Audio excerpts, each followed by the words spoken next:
एक जंगल में एक बंदर एक पेड़ पर रहता था। वह बहुत ही मिलनसार था। उस पेड़ के पास ही एक नदी बहती थी जिसमें एक मगरमच्छ रहता था।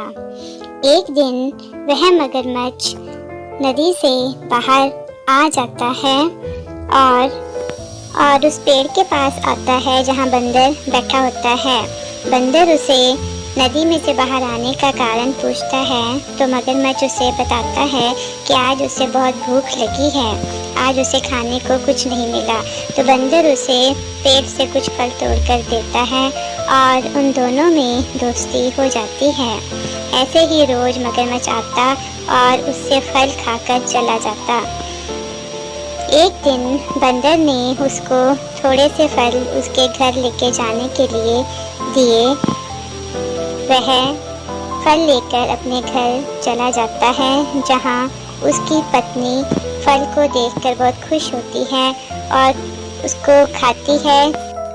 स्वादिष्ट फल खाकर वह सोच में पड़ जाती है कि अगर वह बंदर रोज इतने स्वादिष्ट फल खाता है तो उसका जिगर भी बहुत ही स्वादिष्ट होगा। वह मगरमच्छ को कहती है कि वह उसका जिगर खाना चाहती है, इसलिए वह उसको उसके घर लेकर आए। मगरमच्छ उसको बहुत समझाता है पर वह नहीं मानती। हार कर मगरमच्छ अगले दिन बंदर के पास जाता है और उसे कहता है कि मेरे घर खाने पर आओ, उसकी पत्नी उसे बुला रही है। बंदर उसके कहने पर उसके साथ उसकी पीठ पर बैठकर जाता है। तो रास्ते में मगरमच्छ उसे कहता है कि उसकी पत्नी उसका दिल खाना चाहती है।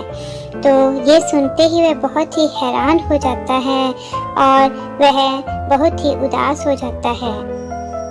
वह कुछ सोचकर मगरमच्छ को कहता है कि मेरा कलेजा तो पेड़ पर ही रह गया, मैं तो उसको पेड़ पर रखता हूँ। इसलिए मगरमच्छ उसको दोबारा अपनी पीठ पर बैठाकर पेड़ के पास आता है और बंदर फट से छलांग मारकर पेड़ पर चढ़ जाता है। मगरमच्छ उसे जल्दी करने के लिए कहता है तो बंदर उसका मजाक उड़ाता हुआ कहता है, अरे मूर्ख, कोई अपना कलेजा भी पेड़ पर रखता है। और वह उसके साथ जाने से मना कर देता है। इस प्रकार मगरमच्छ को अपनी गलती का एहसास होता है और उसे बहुत शर्मिंदगी महसूस होती है और वह अपने घर की ओर चला जाता है। इस कहानी से हमें यही शिक्षा मिलती है कि संकट के समय हमें घबराना नहीं चाहिए और धैर्य से अपनी बुद्धि का प्रयोग करना चाहिए।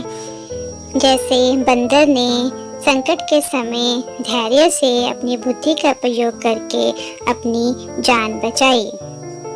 बच्चों, आपको ये कहानी कैसी लगी कमेंट बॉक्स में ज़रूर बताना।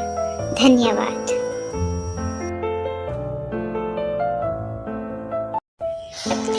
एक बार एक राजा था। उसके पास एक बंदर था जो उसका सबसे अच्छा मित्र था। राजा का मित्र होने पर भी वह बंदर बहुत ही मूर्ख था। राजा का प्रिय होने के कारण उसे महल की हर जगह बिना किसी रोक टोक जाने की इजाजत थी। उसे शाही तरीके से महल में इज्जत दी जाती थी और यहाँ तक कि वह राजा के कमरे में भी आराम से आ जा सकता था, जहाँ राजा के गोपनीय सेवकों को भी जाना मना था। एक दिन दोपहर का समय था। राजा अपने कमरे में आराम कर रहे थे। बंदर राजा को पंखा झल रहा था। उसी समय बंदर ने देखा कि एक मक्खी आकर राजा के नाक में बैठ गई। बंदर ने पंखे से मक्खी को भगाना चाहा। कुछ समय बाद वह मक्खी दोबारा से आकर राजा के नाक पर आकर बैठ गई। बंदर ने दोबारा उसे अपने पंखे से भगा दिया। थोड़ी देर बाद बंदर ने फिर से देखा, वही मक्खी फिर से आकर राजा के नाक पर बैठ जाती है। अब की बार बंदर क्रोधित हो गया और उसने मन बना लिया कि इस मक्खी को मार डालना ही इस परेशानी का हल है। उसने उसी समय राजा के सिर के पास रखे हुए तलवार को पकड़ा और सीधे उस मक्खी की ओर मारा। मक्खी तो नहीं मरी, परंतु राजा की नाक कट गई और राजा बहुत घायल हो गया। कहानी से शिक्षा।